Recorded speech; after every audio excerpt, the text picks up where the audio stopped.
Tonight's story begins with a sound most people associate with comfort, a radio. Late at night, when the world goes quiet and the distance between thoughts grows thin, radios become companions.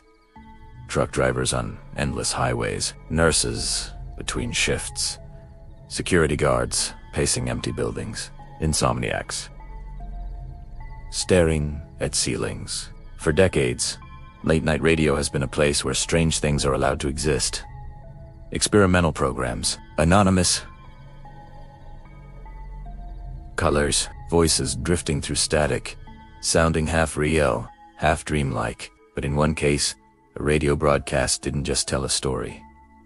It predicted a murder. Not metaphorically, not symbolically, not as entertainment. It named a real person. It gave a real address. It described the crime in detail, hours before the body was found. And to this day, no radio station, no journalist, no investigator has been able to explain where the broadcast came from or who was speaking. The incident occurred in the early 1990s, though the exact year remains disputed. Records are incomplete, and several documents related to the case were later sealed or lost. What is agreed upon is the location. A mid-sized city in North America, large enough to have multiple radio stations, but small enough that people still recognize familiar names. In this city, there is a modest AM radio station known mostly for reruns, music blocks, and overnight talk segments. Nothing controversial, nothing experimental, certainly nothing supernatural. On one particular night, just after midnight, several listeners noticed something unusual. The scheduled programming cut out without warning. No transition music, no announcement, no technical glitch noise, just silence. Then, a voice came through the speakers. It was male.com.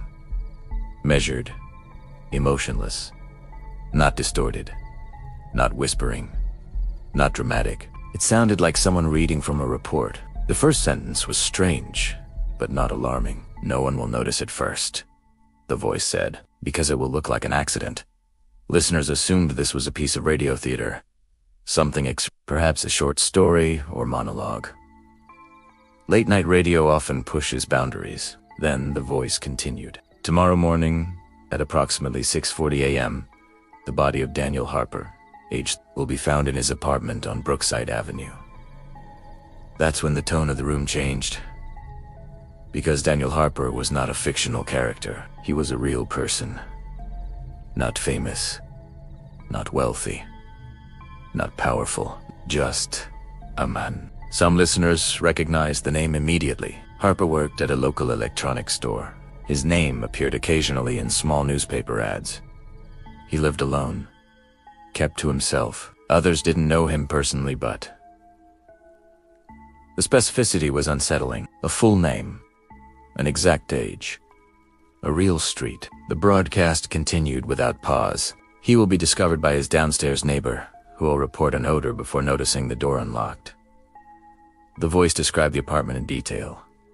The narrow hallway, the small kitchen on the left, the bedroom window facing the alley, the placement of furniture, details that would later prove accurate. Listeners began calling the station. No one answered. Some assumed it was a sick joke. Others turned off the radio.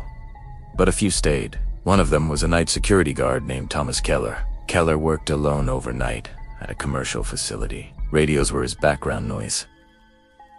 He had heard strange broadcasts before. This one felt different. Not because it sounded threatening, but because it sounded certain. Keller later said the voice didn't sound like it was imagining something that might happen. It sounded like it was describing something that already had. He grabbed a notebook and began writing.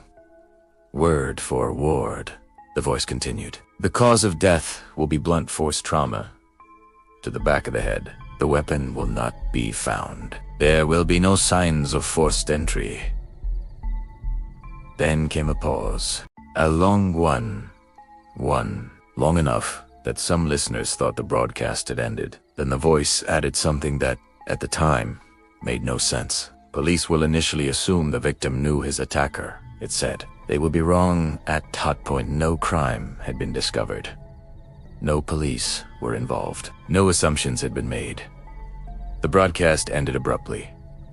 No station identification, no static fade, just silence. Moments later, the station's regular music programming resumed, as if nothing unusual had happened, at 6:43 a.m. The next morning, police received a call from a woman living on Brookside Avenue. She reported a strange smell coming from the apartment above hers. She also noted that the door was unlocked. Officers arrived minutes later. Inside, they found Daniel Harper. He was dead. The cause of death was blunt force trauma to the back of the head. There were no signs of forced entry. No weapon was found. Every major detail matched the broadcast. By mid-morning, rumors were already spreading. People talked about the radio transmission in cafes, offices, and living rooms. Some had heard it themselves. Others had been told about it by someone they trusted. By early afternoon, police were aware of the broadcast. At first, they dismissed it. People misremember things. Stories evolve. Coincidences happen. Then Thomas Keller came forward. He handed detectives his notebook. Inside were handwritten notes containing the victim's name, address, age, time of discovery, cause of death, and investigative assumptions, all written before the body was found. Detectives immediately considered Keller a suspect. Then they checked his alibi. He had been on duty all night. The facility was secured. Surveillance cameras confirmed he never left.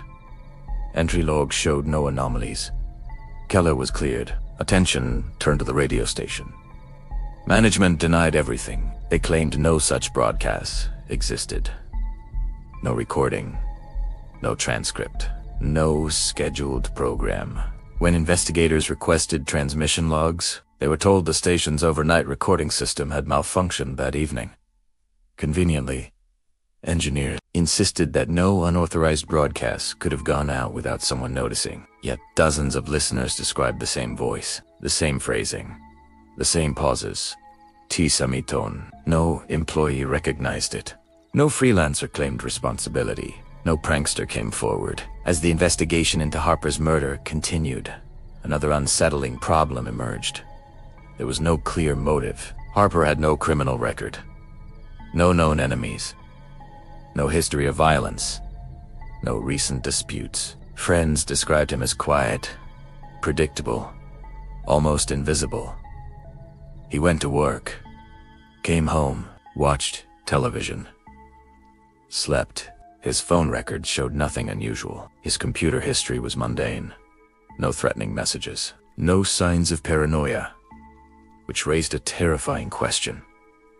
Why him?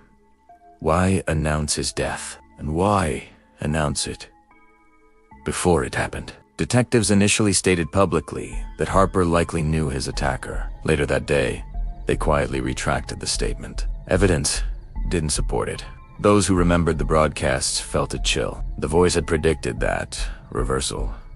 As weeks passed, the case stalled. No suspects, no weapon, no witnesses. The radio station faced no consequences. Officially, the broadcasts could not be confirmed. Unofficially, everyone knew it had happened. Years later, an independent journalist became obsessed with the case. He tracked down former station employees. Most refused to speak. One engineer agreed in condition of anonymity. He claimed that on the night of the broadcast, there was a brief spike in signal strength that didn't originate from the control room. It was as if an external signal had been injected directly into the broadcast chain. But no pirate transmitter was found, no hijacked equipment, no physical evidence. Even stranger, the station's backup tapes from that night labeled as blank showed signs of being overwritten. With what? No one knew.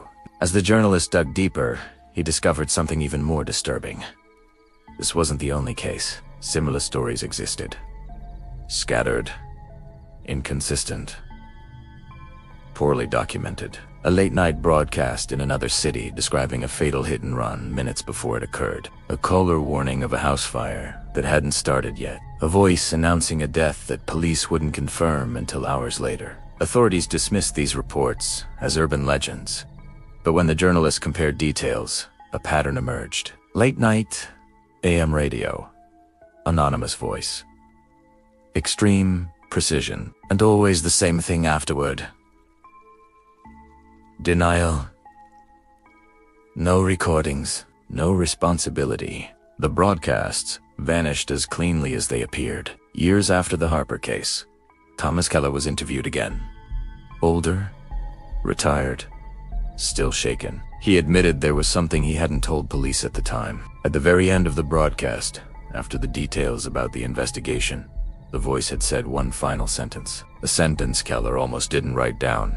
"The transmission is not a warning," the voice said. "It is a record." A record of what? Deaths that hadn't happened yet. Future events already logged. Some believe the voice belonged to someone who had discovered a way to observe time differently. Others believe it was a system on intelligence, something cataloging human deaths, the way we log data. And some believe the most disturbing possibility of all, that the broadcast wasn't predicting the murder. It was remembering it, that the future had already happened, and that the radio, for just a few minutes, let us hear the echo. Because if that's true, then Daniel Harper was never going to survive that night. And neither, perhaps, are the rest of us. We host Avanti heard our broadcast yet. If this story unsettled you, you're not alone. And if you want to hear more true mysteries that were never meant to be explained, stories that exist in the cracks between fact and fear, make sure you subscribe to the channel.